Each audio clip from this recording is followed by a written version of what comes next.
when I was growing up, my parents were rather pop, pop, poverty stricken, whatever. Anyway, they didn't have a whole lot of money, and so they couldn't buy a piano. And for the first 4 years that I took, I walked to the church every day as a child and practiced at the church.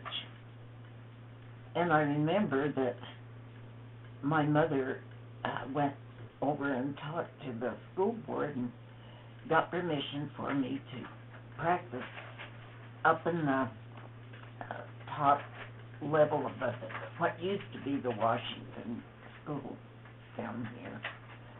And I remember practicing and crying because it was warm.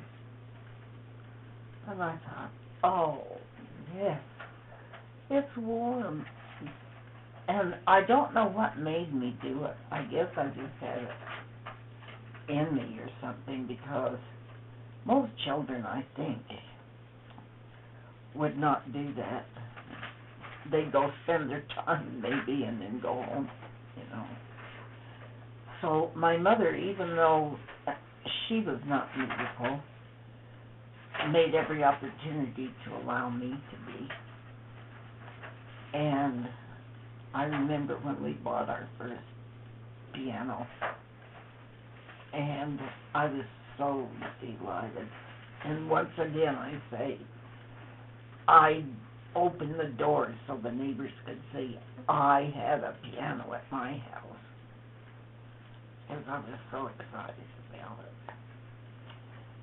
And so, you know, I don't want to detail everything too much, so I'll move along rather rapidly. When I was 15, I decided to start teaching. I took lessons from his mother for 12 years. And she said that if she didn't teach teachers, she had failed.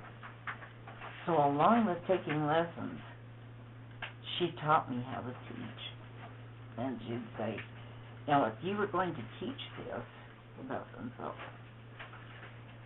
And so I attribute a lot of my musicianship with his mother.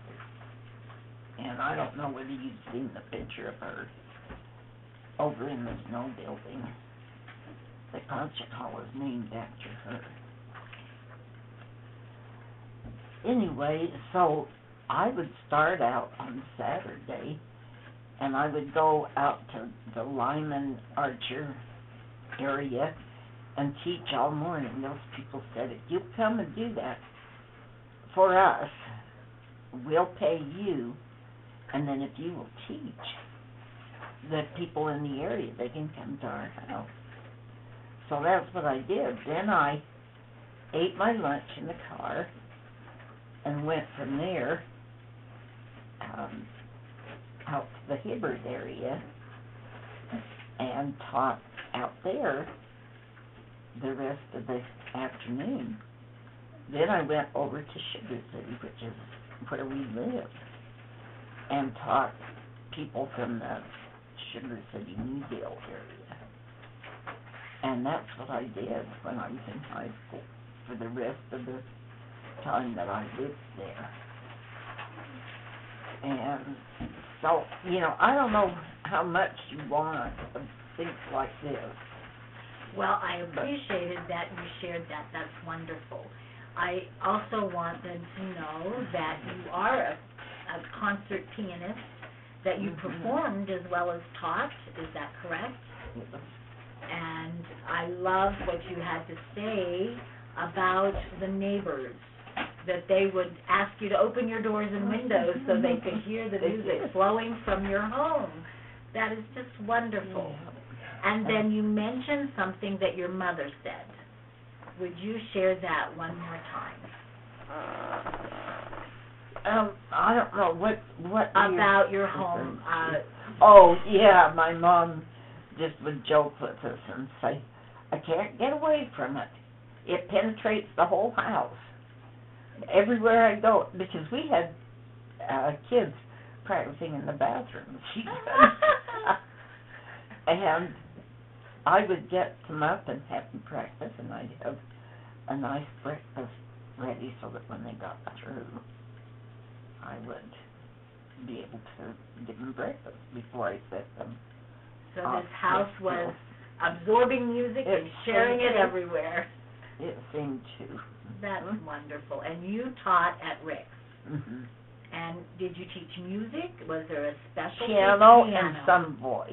And some voice. And then, how long ago was it when we did the ivory image? Oh, my goodness. It's been, stopped about 15 years ago, I imagine. 3 of the other faculty ladies, we started doing a quartet, and we called it Ivory Image. Oh, fun. And we performed all over until we got to the point where some of us couldn't perform anymore. But, yes, I played a lot of concerts, and probably the majority of them, no, not probably, the majority of them were playing with him. And well, we played a lot together until Ivory Image came along, and then she went in the direction of Ivory Image with her piano performance, and that they played. There were the four adjunct faculty members at Rick's College in piano teaching. Carol Jensen, my Carol, Carol Barrus, Nina Wilkins, and Marcia Bjorn. And they were all excellent pianists, outstanding pianists, and they created a very good reputation. They were featured in concerts throughout the state, and played very exciting programs. People seem to like it. It's kind of an exciting thing to see 4 grand pianos up there on the stage. Yeah, and one time there was a BYU quartet too, Provo BYU. The American Piano Quartet's called. Mm-hmm. And they decided they want to come up here and all 8 of us play a concert. And that was one of the most fun things I've ever done. And they came and we played with them, and it was fun.